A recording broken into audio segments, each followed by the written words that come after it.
ஓம் சிவம். அன்பே சிவம், அனைத்தும் சிவம், அப்பனே சிவம், அறம்பொருளே சிவம்.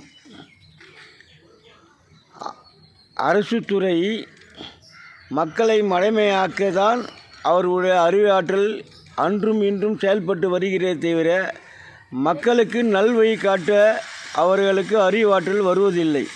காரணம், அவர்கள் அனைவருமே தான் உயர வேண்டும், தம் வம்சம் உயர வேண்டும், நாம் என்றும் கீதரமாக செல்லக்கூடாது என்று அவர்கள் செயல்பட்டு சுயநலவாதிகளாக நடமாடும் பொருள்களை சேமித்து வைத்து கொண்டு வாழ்வதனால் அவருக்கு அந்த நல்லறிவு கிட்டாது. காரணம், இறைவன் உரைக்க மாட்டான். பொதுநலமாக செயல்பட்டால்தான் அந்த நல்லறிவு கிடைக்கும். அதனால்தான் கிடைக்கவில்லை. இன்று செல்போன் அரசு வருமானத்தை நோக்கி சென்று கொண்டிருக்கிறது என்று எத்தனையோ வகைகள் இருக்கிறது. அந்த ஒன்று உரைக்கிறேன். இன்றைய காலகட்டத்தில் செல்போன் இன்று வந்து உள்ளது. செல்போன் 15, 16, 18 வருஷம் ஆகிவிட்டது இந்தியாவுக்கு. இந்த செல்போன் இன்று அதிகமாக அதிகமாக விற்பனை ஆகிறது. விற்பனை ஆவதற்கு காரணம் என்ன? பூமியில் இடைவெளி வேகமாக அழித்து விட்டார்கள். அதனால் மனிதன் உண்டு வாழ்வதற்கு தேவையான பொருள் உற்பத்திக்கு இடைவெளி கிடையாது. இதனால் இருக்கும் இடத்திலே மனிதனுக்கு உணவு அளிக்க சிறிய இடத்திலே உணவு உருவாக்கும் நிலை வந்ததனால் நோய் அதிகரித்தது. காரணம், நாம் இப்போ உண்டு வாழ்கிறோம். சிக்கன், மட்டன் எல்லாம் இது கால்நடையாக சென்று இடைவெளி இருந்தால் அது கால்நடையாக சென்று அது உலாவும் போது அது உடல் உறுப்புகள் நன்றாக வேலை செய்யும். அதை உண்டு வாழும் மனிதனுக்கும் உடல் உறுப்பு நன்றாக இருக்கும். சிறிய இடத்திலே அதை கட்டி போட்டு வைத்து அது அங்கே வளர்த்து அதை உண்ணுவதனால் மனித உடலுக்கு சரியாக செயல்பட நிலை இல்லை. அதனால்தான் மனிதன் உடலுக்கு பல வழியில் பல வண்ணமாக நோய் வர காரணம். இந்த பூமி நிலை வர காரணம் என்ன? இந்த அரசியல்வாதிகள் என்ன செய்தார்கள்? பூமியை மக்கள் இந்த ஒரு நாட்டுக்கும் எத்தனை கோடி மக்கள் உள்ளார்கள் என்று கணக்கு உள்ளது. அப்படி இருக்கும்போது இத்தனை கோடி மக்கள் வாழ்வதற்கு தேவையான உணவுப் பொருள் இங்கு விளைய வேண்டும், உற்பத்தி ஆக வேண்டும். அதற்கு எவ்வளோ இடைவெளி தேவை என்பதை எவனும் யோசிக்கவில்லை. அவன் யோசித்ததெல்லாம் ஒன்றுதான், வருமானத்தை நோக்கியே சென்றான். வேறு எதுவும் நோக்கவில்லை. வருமானத்தை நோக்கி சென்றானே தவிர வேறு எதையும் ஆராயவில்லை, ஆய்வு செய்யவில்லை. அதனால் இந்த நிலைக்கு தள்ளப்பட்டான். இன்று பூமி உண்டு வாழும் பொருள்கள், பசுமை முதல் அனைத்து பொருள்களுமே அதனுடைய வயது மிக வேகமாக குறைந்து விட்டது.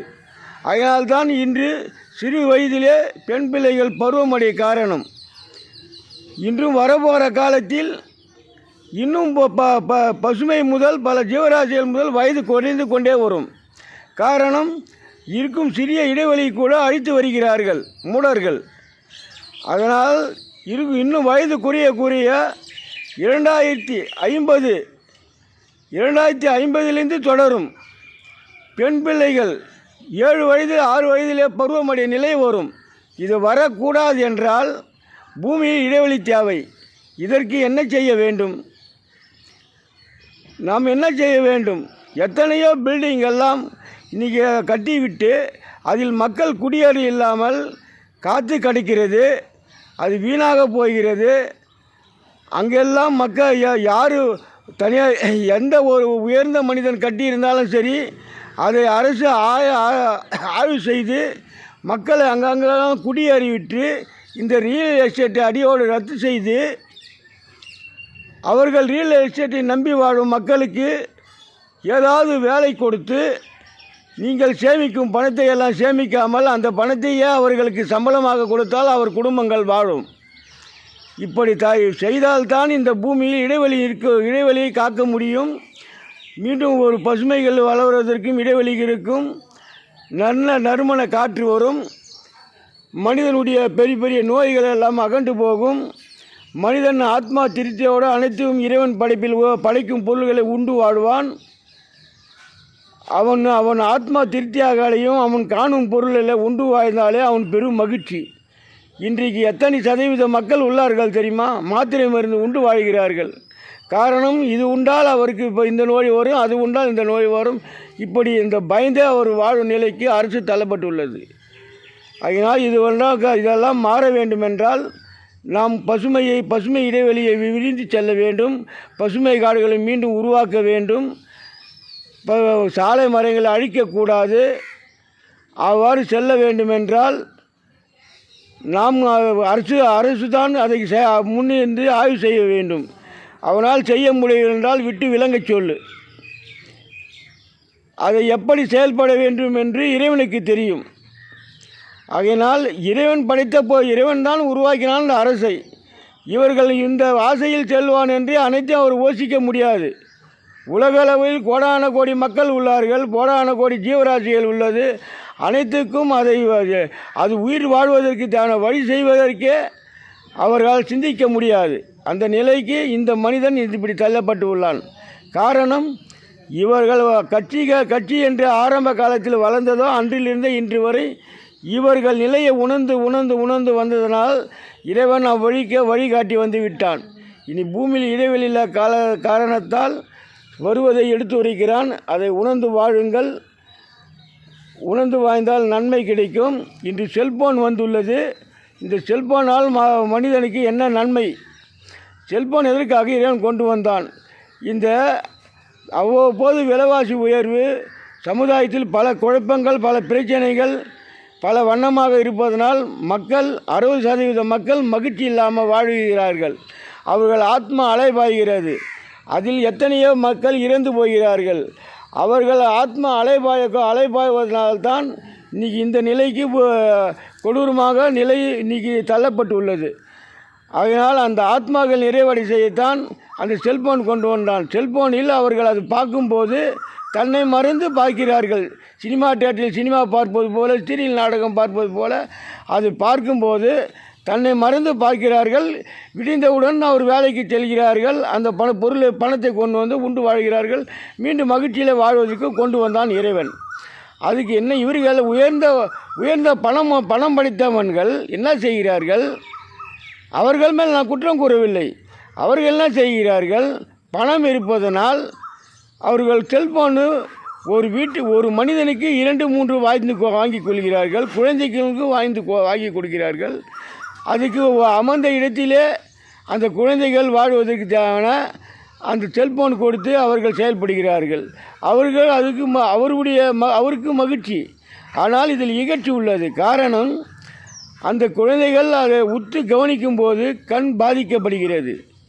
கண் பாதிக்கப்படும் போது சிறு வயதில் தெரியாது அதனுடைய நோக்கம். அது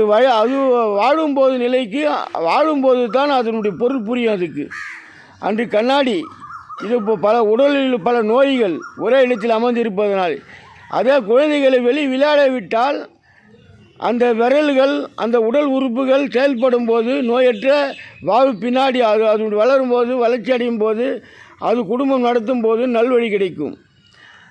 இப்படியெல்லாம் இந்த செல்போனு ஒரு வீட்டில் செல்போன் ஏற்கனவே செல்போன் வாங்கும்போது அவனுடைய விலாசத்தை வாங்கி கொண்டு கொடுக்க வேண்டும்.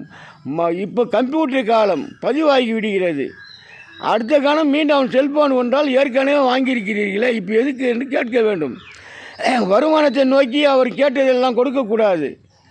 அவர் கேட்டு அவர் இல்லை வேறு அடுத்தவர் என் வீட்டில் பெரியவர் இருக்கிறார் அவருக்கு வேண்டும் என்றால் அவரை அழைத்து வந்து பார்த்த பிறகு அவர் என்ன செய்கிறார், என்ன வேலை செய்து கொண்டிருக்கிறார் என்பதெல்லாம் அறிந்து கொடுக்க வேண்டும்.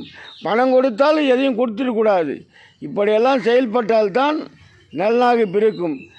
2020க்கு மேல் வர வேண்டிய செல்போன் 2010க்கே இறைவன் கொண்டு வந்து விட்டான் இந்தியாவில். காரணம், மக்களுடைய ஆத்மா அலைவாய்கிறது. அதனால தான் மகிழ்ச்சியை வாழ்வதற்காக இறைவன் கொண்டு வந்தான். இதை அரசு என்ன செய்யும்? வருமானத்தை நோக்கி அது வேகமாக அது விற்பனை செய்து இனி வாழ்ந்து கொண்டிருக்கிறது. இந்த மூட நம்பிக்கையெல்லாம் அகற்று போய் இனி புதிய உலகத்தை உருவாக்கினால் அனைத்து உயிருக்கும் நன்மை, மக்களுக்கும் நன்மை, மனிதனுக்கும் நன்மை, ஏன் இந்த அரசுக்கும் நன்மை. இல்லையே அரசனுடைய தண்டனை யாராலும் மாற்ற முடியாது. அன்பே சிவம்.